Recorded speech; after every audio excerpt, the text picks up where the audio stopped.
Officer, DHO ಮತ್ತು district surgeon ಆ ಹುದ್ದೆಗಳಿಗೆ ಮೊಟ್ಟ ಮೊದಲನೇ ಬಾರಿ ನಾವು ಒಂದು ಸೀನಿಯಾರಿಟಿ ಕಮ್ ಮೆರಿಟ್ ಒಂದು ಆಬ್ಜೆಕ್ಟಿವ್ ಕ್ರೈಟೀರಿಯಾ ಮೇಲೆ ಅವರನ್ನು ಅಲ್ಲಿಗೆ ನೇಮಕ ಮಾಡಬೇಕು, ಅವರಿಗೆ ಪೋಸ್ಟಿಂಗ್ ಕೊಡಬೇಕು ಅಂತ ಈಗಾಗಲೇ ಗವರ್ಮೆಂಟ್ ಆದೇಶವನ್ನು ಜಾರಿ ಮಾಡಿದೆವು.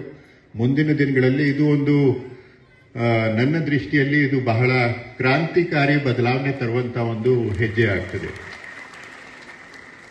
ಇದೇ ರೀತಿ ನಮ್ಮ ಇಲಾಖೆಗೆ ಒಂದು ಕ್ರೆಡಿಟ್ ಏನಂದ್ರೆ, ನಾವು ಇಡೀ ರಾಜ್ಯದಲ್ಲಿ ಮೊದಲನೇ ಬಾರಿಗೆ ನಮ್ಮ ಇಲಾಖೆ ಸಿಬ್ಬಂದಿಗಳು ಶಿಸ್ತು ಪಾಲನೆ ಮಾಡಬೇಕು, ಕರೆಕ್ಟ್ ಆದ ಟೈಮಿಗೆ ಕೆಲಸಕ್ಕೆ ಹೋಗಬೇಕು ಅಂತ ಹೇಳಿ ನಾವು ಮೊಬೈಲ್ ಬೇಸ್ಡ್ ಅಟೆಂಡೆನ್ಸ್ ಸಿಸ್ಟಮ್ ಅನ್ನು ಜಾರಿ ತಂದಿದ್ದೆವು. ಅದರಲ್ಲಿ ಸುಮಾರು 30,000ಕ್ಕೆ ಹೆಚ್ಚು ನಮ್ಮ ಪರ್ಮನೆಂಟ್ ಸಿಬ್ಬಂದಿಗೂ ಇಲಾಖೆದು ಅವರು ಈಗಾಗಲೇ ಹಾಜರಾತಿಯಲ್ಲಿ ಅದರಲ್ಲಿ ದಾಖಲು ಮಾಡ್ತಾ ಇದ್ದಾರೆ. ಅದರಲ್ಲಿ 1500 MBBS ಡಾಕ್ಟರ್ಸ್ಗಳು, ಸುಮಾರು 500 ಗ್ರೂಪ್ ಡಿ ಸಿಬ್ಬಂದಿಗಳು ಔಟ್ಸೋರ್ಸ್ ಮುಖಾಂತರ ತಗೊಂಡಿದ್ದೆವು.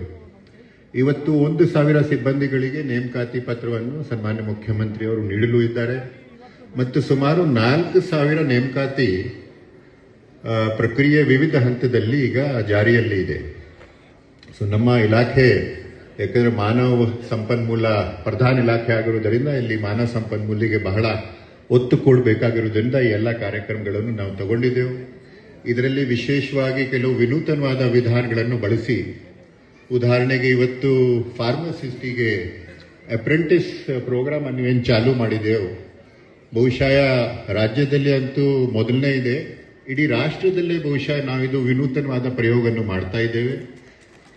ಇದು ಕ್ಯಾಬಿನೆಟ್ ಇಂದ ಮಂಜೂರಾತಿ ಸಿಕ್ಕಿದ ಅನ್ವಯ ಈಗಾಗಲೇ ಇದರಲ್ಲಿ ಯಾವುದೇ ಒಂದು ಹಸ್ತಕ್ಷೇಪವಿಲ್ಲದೆ ಪಾರದರ್ಶಕವಾಗಿ ವರ್ಗಾವಣೆ ಆಗಿರತಕ್ಕಂಥದ್ದು ಇದೇ ಪ್ರಥಮ ಬಾರಿಗೆ ನಮ್ಮ ರಾಜ್ಯದಲ್ಲಿ ನಮ್ಮ ಇಲಾಖೆಯಲ್ಲಿ ಆಗಿರುವಂಥದ್ದು.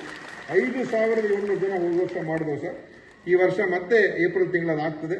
ಅದರಲ್ಲೂ ಕೂಡ ಸ್ವಲ್ಪ ಮಾರ್ಪಾಡುಗಳನ್ನು ಮಾಡಿಕೊಂಡಿದ್ದೇವೆ. ಆದರೆ ಪಾರದರ್ಶಕತೆ ಮತ್ತು ಆಡಳಿತ ವ್ಯವಸ್ಥೆಗೆ ಸುಧಾರಣೆ ತರತಕ್ಕಂಥ ಒಂದು ದೊಡ್ಡ ಕ್ರಮ ನಿಮ್ಮ ಬೆಂಬಲ ಇಲ್ಲದೆ ಹೋಗಿದ್ದಿದ್ರೆ ಇದನ್ನು ಮಾಡಕ್ ಆಗ್ತಾ ಇರಲಿಲ್ಲ. ಯಾಕಂದ್ರೆ ಇದರಲ್ಲಿ ರಾಜಕೀಯ ಹಸ್ತಕ್ಷೇಪ ಕೂಡ ಹೆಚ್ಚಾಗ್ತದೆ.